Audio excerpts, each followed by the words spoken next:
আমরা অবশ্যই ওভারকাম করব। আমরা অবশ্যই আবার বাংলাদেশে ফিরে যাব। আমরা অবশ্যই একটা সুন্দর বাংলাদেশ আবার তৈরি করব। পুলিশকে আপনি দেখেছেন সিরাজগঞ্জে একটি থানায় 13 জন পুলিশকে পিটিয়ে মেরেছে। ছাত্ররা কি পুলিশকে মেরেছে?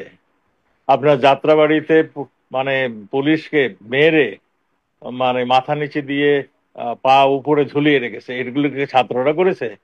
এই সমস্ত সবগুলি মানে যদি প্রশ্ন সামনে আনেন, এই সমস্ত হত্যার আন্দোলন ছাত্ররা কোনোদিন করেনি। ছাত্ররা মানে তাদের অধ্যয়নের জন্যই, তাদের চাকরির সুযোগের জন্য কোটা সিস্টেমের কথা বলেছিল। সেটা যখন শেষ হয়ে গিয়েছে তখন ছাত্ররা অনেক মানে সরে গিয়েছিল, কিন্তু তাদেরকে জোর করে এই আন্দোলনে নিয়ে আসা হয়েছিল। কার বিচার করতে? বঙ্গবন্ধুর কন্যা, যিনি বাংলাদেশটাকে পাল দিয়েছেন, বদলে দিয়েছেন। পার ক্যাপিটা ইনকাম যেখানে $700 ছিল সেখান থেকে 3,000-এর কাছাকাছি নিয়ে গিয়েছেন, যিনি বদলে দিয়েছেন বাংলাদেশকে, তার বিচার করবেন। আরো একটু যদি পিছনে ফিরে চান, এই কারা এর বিচার করলো? আপনি এই যে আহ, মানে 5ই আগস্টের পরে যারা ক্ষমতায় বসলো, একটা মেটিকুলাস ডিজাইন, যেটা নাকি সরকার প্রধান আমেরিকা যে বললেন যে এটা এমনি এমনি হয়নি, এটা আমরা কয়েক বছর ধরে প্ল্যান করে প্ল্যান করে মেটিকুলাস ডিজাইন করে আমরা এই জায়গায় মানে আন্দোলনটা করেছি। আপনারা দেখেছেন, এই আন্দোলনের প্রথম ছিল ছাত্ররা। ছাত্ররা তাদের কোটা বিরোধী আন্দোলন শুরু করেছিল। মাননীয় প্রধানমন্ত্রী বলছেন যে আমাদের কোটাই বাতিল করে দেওয়া হলো, কোনো কোটাই থাকবে না। আন্দোলন সেখানেই শেষ হয়ে যাওয়ার কথা ছিল, কিন্তু আন্দোলন শেষ হয়নি।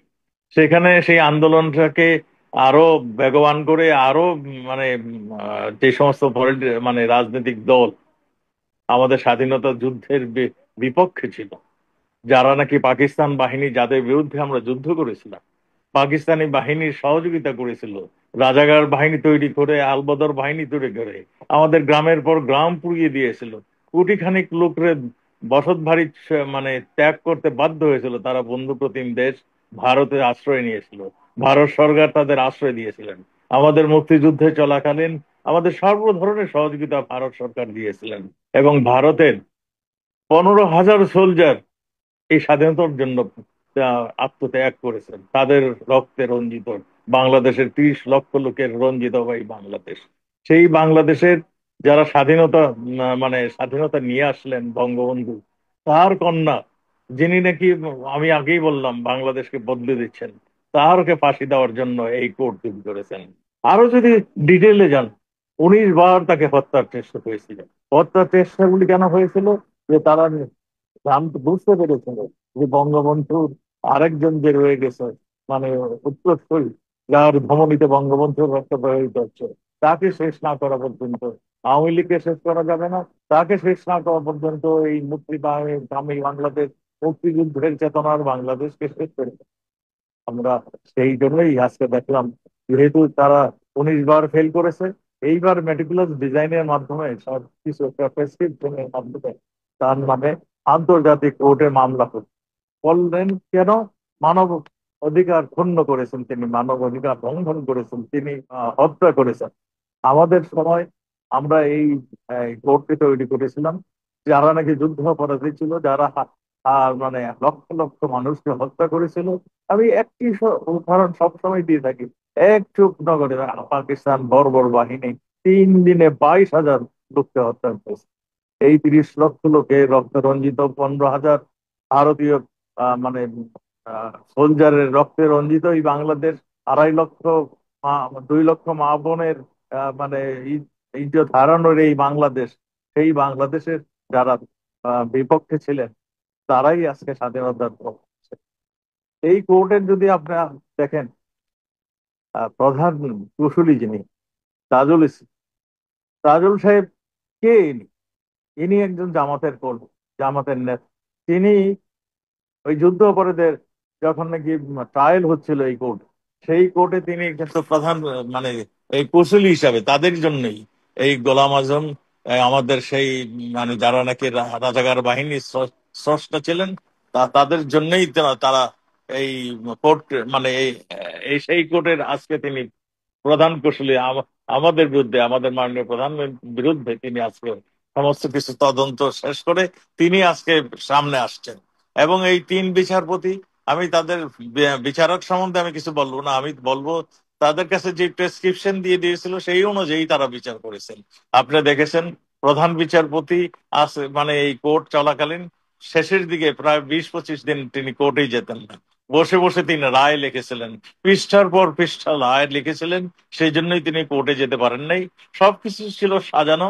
আমাদের আর দুই যে যিনি বিচারপতি তারা পালাক্রমে কেউ একদিন মানে সকালে থাকতেন, কেউ বিকালে থাকতেন, এবং সবকিছু সাজানো গোছানো। এখানে একটা হত্যাকাণ্ডের জন্য যেগুলি যেগুলি প্রয়োজন বা পোস্টমর্টম রিপোর্ট এবং এই সাক্ষীদের জেরা করা কিছুই এখানে হয়নি। সেখানে একটা সাজানো নাটক দিয়ে একজনকে রাজসাক্ষী বানিয়ে বাস শেষ করে দিলেন আমাদের বঙ্গবন্ধুর কন্যা ফাঁসি, এবং অন্যান্য যা করা তা করলেন। এইটা দেশের জনগণ মেনে নেবে না। আমি সেই জন্যই বলছি যে এইটা মানে আমাদের একটা হাসির খোরাক, একটা দুঃখের কথা এবং হাসির খোরাক সৃষ্টি হয়েছে। এবং তারা আজকে যারা এখানে বসে আছেন তারা সবকিছু জামাত দ্বারা নিয়ন্ত্রিত হচ্ছেন। সেই জন্যই যে পাকিস্তানের প্রধান বলেছিলেন তারা 71-এ প্রতিশোধ দিলেন। সেই কোর্ট তাদের নকশায় সেই কোর্ট, কাজেই এই কোর্ট একটা রায় দিবে, এদেশের জনগণ সেটা মেনে নেবে। আপনি শুধু এইটা নয়, তিনি আরেক ভিডিওতে দেখেন প্রধান বিচারপতির সঙ্গে আলাপচারিতায় বলছেন, আহ, একজন বিচারপতি তাকে বলছেন আপনি তো তাকে ডিফেন্ড করেন। এটা তো আমার করতেই হবে, না হলে কেমনে হবে, এই বলে হাসছেন। এই এই এই ভদ্রলোক আমাদের জামাত ঘরানার একজন উকিল, এবং সে আহ, মানে জামাতের একজন কর্মী, তিনি জামাতের একজন নেতা, এটা সবাই জানে। সেই জন্যই তার মধ্যে এর চেয়ে বেশি কি বের হবে? কারণ তিনি কোনো কিছু শুধুই বলেছেন ওনারা নির্দোষ, এরপরে তার যে একটা প্রচেষ্টা সেখানে থাকার কথা সেইটা হয়তো আপনারাও লক্ষ্য করেননি। এটার এটা তো প্রচেষ্টা নিলেই কি না নিলেই কি, এখানে তো কোনো আইন তোয়াক্কা না করে মানে এটা করেছে। এই দেশে এ- কোনো গণহত্যা হয়নি, এখানে কোনো যুদ্ধ অপরাধ হয়নি। এখানে তাহলে এই কোর্টে কেন বিচার হবে? আমি সেই যে আপনি যদি মৃত্যুর ফিগার গুলি দেখেন, তাদের স্বাস্থ্য ডিপার্টমেন্ট থেকে বলে 650 জন, তারা কোনো সময় বলে 800, কোনো সময় বলে 1400। আপনার এই এই যে এক একবার এক একটা কথা বলে। আপনার বাংলাদেশে প্রত্যেক মাসে গড়ে 150 জনের মতন প্লাস মাইনাস লোক প্রত্যেক বছর মাসে সারা বাংলাদেশে রোড অ্যাক্সিডেন্ট মারা যায়। এই সবগুলো যদি মিলিয়ে ধরেন তাহলে সংখ্যাটা হয়তো ওই ধরনের কাছাকাছি আসতে পারে। আমাদের এখানে পুলিশ হত্যা হয়েছে, তার কোনো বিচার হয় মানে সে সংখ্যা এখানে নিরূপিত হয়নি। আপনি আপনি দেখেছেন তারা আবার 5 তারিখের থেকে পরে 4 তারিখ থেকে যে সমস্ত হত্যাগুলি হয়েছে, তারা যে হত্যাগুলি করেছে এইগুলোর মানে তাদের কোনো বিচার হবে না, তারও একটা ইন্ডিপেন্ডেন্ট পাস করেছে, বিল তা পাস করেছে। এগুলি এগুলি সবগুলি যদি হিসাব নিকাশ করেন, এটা একটা সাজানো খেলা, এটা সাজানো বঙ্গবন্ধুর কন্যাকে শেষ করে দেওয়ার জন্য একটা প্রচেষ্টা। এরা অনেক 19 বার চেষ্টা করছে, সেখানে ফেল করেছে। এখন তারা যাতে এই শেষবারের মতন ট্রায়ালের মাধ্যমে, কোর্টের মাধ্যমে একটা রায় দিয়ে শেষ করা যায় কিনা তারই চেষ্টা চালাচ্ছে। প্রধানমন্ত্রী দেশ ছেড়েছেন কেন? সেই সময় আমি যদি এটা বলি, আমাদের একটা ষড়যন্ত্র যেটা হয়েছিল, অনেকেরই আমাদের অনেক কিছু আমাদের ফেইলিউর ছিল। আমরা যদি আরেকটু ঘুরে আরেকটু মানে কথা বলি তাহলে দেখবেন আমাদের সেনাবাহিনী তার সঠিক কাজটি করেননি। আমাদের অন্যান্য যে সমস্ত বাহিনী ছিল তারা সঠিক ইনফরমেশনটা দেয়নি। এইগুলির পরেও মানে প্রধানমন্ত্রী দেখলেন যে যেহেতু উনি উনি হলেন এই দেশের মানুষের জন্য কাঁদেন। তার মানে তার বাবা মা আপনি জানেন 15ই আগস্টে তার বংশের সবাইকে শেষ করে দিয়েছিলেন, শুধু তিনি এবং তার ছোট বোন বেঁচে ছিলেন। এবং তিনি আর কোনো হত্যা হোক, আর কোনো রক্ত ঝরুক, এটা তিনি চাননি। সেই জন্যই তিনি মানে ক্ষমতার থেকে সরে গিয়ে তিনি ভারতের যে চলে আসলেন। এইটার কারণেই যাতে আর রক্ত ঝরানো বন্ধ হয়। তা আমরা দেখলাম রক্ত ঝরানো তো বন্ধ হয়নি, আরো বেড়েছে। আমাদের নেতা কর্মীদের বাড়িঘর দখল হয়েছে, লুটতরাজ হয়েছে, ব্যবসা বাণিজ্য প্রতিষ্ঠান দখল হয়ে গেছে, এবং আমাদের নেতা কর্মীদেরকে খুন করে মেরে ফেলা হয়েছে, বিভৎস হয়ে মেরেছে। এবং আমাদের প্রায় আজকে 30,000-এর মতন নেতা কর্মী আমাদের জেলখানায়, আমাদের 150 জন এমপি মন্ত্রী আমাদের জেলখানায়। এই জন্যই মানে মাননীয় প্রধানমন্ত্রীর উদ্দেশ্য ছিল যাতে আর খুন না হয় আর যাতে রক্ত না ঝরে, সেই জন্য তিনি দেশ ত্যাগ করেছিলেন।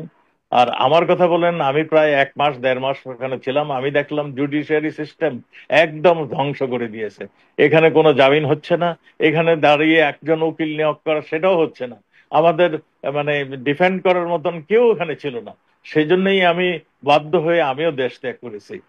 মানে এটা মানে পালিয়ে যাওয়া না, আমরা একটা সাময়িক ভাবে চলে আসছে মানে দেশ ত্যাগ করেছি। আমরা অবশ্যই আবার ফিরে যাব, অবশ্যই আমরা আন্দোলনের মাধ্যমে আমরা এই ঘটনাগুলিকে আমরা নির্মূল করব। আওয়ামী লীগকে স্বাধীনতার মানে যারা নিয়ে আসছিলেন স্বাধীনতা যুদ্ধে, বঙ্গবন্ধুর নেতৃত্বে যারা এই দেশে যুদ্ধ করেছিলেন, এই দেশের মতাদর্শের যারা বিশ্বাস করেন, এই মতাদর্শের লোকগুলোকে শেষ করে দেওয়াই হলো এর কথা প্রধান কারণ। দেখুন এই যে আমাদের মানে 14 দল যেগুলি নাকি আমাদের স্বাধীনতার পক্ষের শক্তি ছিল, যেমন ধরেন ওয়ার্কার্স পার্টির মেনন সাহেবকে আজকে কারা অন্তরীণ করা হয়েছে। বয়স্ক মানুষ, লড়তে চড়তে পারে না, তাকেও আজকে কারা অন্তরীণ করা হয়েছে। আমাদের জাসদের ইনু সাহেব, তাকেও আজকে কারা অন্তরীণ করা হয়েছে। সামনে যাকে পাচ্ছেন তারা কারা অন্তরীণ করছেন। যে উকিল সাহেব সামনে যাচ্ছেন তাকেও কারা মানে তার নামে মামলা দেওয়া হচ্ছে। যে কোনো মিডিয়া কথা বলছেন তার নামে মামলা দিচ্ছে। এই যে একটা অরাজক, একটা ভীতি, একটা মানে ব্যর্থ রাষ্ট্রে পরিণত করা, একটা সাজানো গোছানো রাষ্ট্রকে একটা ধ্বংসের রাষ্ট্র, জঙ্গি রাষ্ট্র পরিণত করার জন্যই এদের মূল আদর্শ উদ্দেশ্য, সেটাই আজকে করছে। সেই জন্যই আমাদের নেতাকর্মীরা অনেকেই দেশ ছাড়তে বাধ্য হয়েছিলেন। আওয়ামী লীগ এমন একটি দল যে সবসময় অপপ্রচারের বিরুদ্ধে মানে আন্দোলন করতে করতে একটা সন্ত্রাস, দুর্নীতি এবং অপরাধের বিরুদ্ধে আন্দোলন করতে করতে আওয়ামী লীগ এখানে আসছে। আওয়ামী লীগের পথটা খুব মসৃণ নয়, সবসময় তারা সত্যের জন্য যুদ্ধ করে আসছে। আমাদের আওয়ামী লীগের নেতৃত্বে বঙ্গবন্ধুর পরে যিনি আওয়ামী লীগটাকে একটা সুন্দর রাস্তায় দাঁড়া করেছিলেন, তার নেতৃত্বে যখন বাংলাদেশ এগিয়ে যাচ্ছিল তখনই এই ঘটনাটা করে। আপনি জিজ্ঞাসা করছেন যে আমরা কবে ফিরে যেতে পারবো, আন্দোলনে ভোটে আমরা আসবো কিনা। আন্দোলন এমন মানে আওয়ামী লীগ এমন একটি দল যে দল সবসময় মানে গণতন্ত্রের কথা বলেছে, গণতন্ত্রের জন্য যুদ্ধ করেছে, এবং এই মানে ইসের সবসময় তিনি নির্বাচনমুখী দল।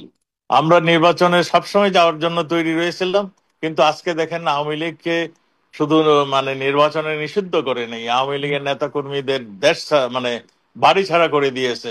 হাজার হাজার মানে মানে মানে লক্ষখানিক মামলা অলরেডি দিয়ে দিয়েছে, যাকে পাচ্ছে তাকেই ধরছে। কাজেই আওয়ামী লীগের এখানে তো আমাদের সুযোগই দিচ্ছে না নির্বাচন করতে। তা আমাদের তো নির্বাচন করার কোনো যেহেতু সুযোগ নেই, সেহেতু আমাদের আন্দোলন করা ছাড়া আর কোনো উপায় নেই। সেই জন্য আমরা আন্দোলনের পথে বেছে নিচ্ছি। আমরা আন্দোলন করে অবশ্যই এদেশের জনগণের জয় আমরা আবার হবেই, এটাই আমরা মনে করছি। দেখুন, সরাসরি সামনে যারা আসছে আপনারা সবাই দেখছেন, পাকিস্তান। পাকিস্তান সরাসরিতে বলেছেন যে আমরা 71-এর প্রতিশোধ নিলাম। আজকে পাকিস্তানের সামরিক বাহিনীর মানুষ, সামরিক বাহিনীর জেনারেল সাহেবরা প্রতিনিয়ত বাংলাদেশে আসছেন। বাংলা পাকিস্তানের যে আইএসআই গোয়েন্দা সংস্থা, সে বাংলাদেশেই একটা অফিস করে সেখানেই কাজ করছেন, এবং ক্যান্টনমেন্টের ভিতরেই নাকি শুনছি তাদের অফিস। আপনারা তাহলে এটা তো স্পষ্ট যে পাকিস্তান জেকে বসেছে, পাকিস্তানের যারা সহযোগিতা করেছিল মুক্তি লিবারেশন ওয়ারে, তাদের দ্বারাই আজকে দেশ নিয়ন্ত্রিত হচ্ছে। কাজেই এটা স্পষ্ট যে পাকিস্তান অবশ্যই ফ্রন্টে ছিল। তার পিছনে কারা ছিল এটা আপনারা নিজেরাই বিশ্লেষণ করলেই আপনারা মানে বুঝতে পারবেন, বলতে পারবেন। আমি এই বিষয়ে কোনো কথা বলতে চাই না। আমাদের নেত্রীও অনেকবার খোলাসা করে বলেছেন। আমি শুধু এইটুকুই বলবো, ফ্রন্টে ছিল পাকিস্তান এবং পিছনে আরো শক্তি ছিল, যেগুলি আমি তাদের পক্ষে আর কি, তাদের সম্বন্ধে আমি আর কিছু বলতে চাই না এই মুহূর্তে। দেখুন, সেন্ট মার্টিন দ্বীপটা এমনই এক দ্বীপ যেটা কৌশলগত কারণে অনেকেরই নজর ছিল। আপনি যারা যে মার্কিন যুক্তরাষ্ট্রের কথা বললেন, তাদেরও একটা এই ছিল। আমাদের মাননীয় প্রধানমন্ত্রী তো বলেই দিয়েছেন যে আমি যদি সেন্ট মার্টিন, চট্টগ্রাম পোর্ট আহ ছেড়ে দিতাম, তাহলে হয়তো আমি অনেক দিন থাকতে পারতাম, জনগণের সেবা করতে পারতাম। আজকে দেখেছেন উনি, আজকে এই অবৈধ সরকার মানে চট্টগ্রাম পোর্ট এবং অন্যান্য পোর্ট মানে পাকাপোক্ত ভাবে বিদেশিদের হাতে ছেড়ে দিয়েছে।